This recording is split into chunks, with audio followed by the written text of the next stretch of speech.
आपले स्वप्न सत्य करणारं घर चुंचाळेमध्ये आणि सुकच तळावर सिद्धी हाइट्स तुमचे स्वप्नाचे घर। सुख सुविधा आणि श्रेष्ठता सिद्धी हाइट्स मध्ये सगळं आहे।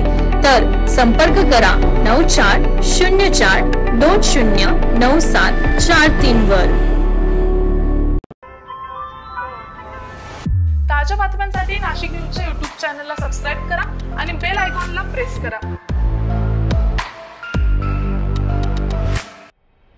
सिग्नल सुटल्यानं भरधाव जाणाऱ्या कारला उधळलेल्या घोडीनं धडक दिल्यानं कारची काच फुटून घोडीचे मुंडके काचेत अडकले आणि काचेमुळे घोडीचा गळा चिरला गेल्यानं तिचा रस्त्यावर तडफडून मृत्यू झालेला आहे। शुक्रवारी दुपारी 1 वाजेच्या सुमारास त्र्यंबक नाका सिग्नलवर हा भीषण अपघात घडला। घोडीचे पशुवैद्यकीय हॉस्पिटलमध्ये शवविच्छेदन करण्यात आलेले असून सरकारवाडा पोलिसात अपघाताची नोंद करण्यात आली आहे। काल दुपारी 1 वाजेच्या सुमारास मर्सिडीज कार ही त्र्यंबक नाका सिग्नल सुटल्यानं वेगात जात असताना ठक्कर बाजारकडून पांढऱ्या रंगाची घोडी धावत येत होती। सिग्नलच्या मध्यभागी कार आणि घोडीची धडक झाली। कारच्या डाव्या बाजूच्या काचा आणि पाठीमागील काचा फुटल्या। घोडीचे मुंडके काच फुटल्यानं दरवाज्यात अडकले। फुटलेल्या काचेनं घोडीचा गळा चिरल्यानं ती क्षणात खाली कोसळली। क्षणार्धात रस्त्यावर रक्ताचे पाठ वाहू लागले। घोडीचा 20 मिनिटांनी तडफडून रस्त्यातच मृत्यू झाला।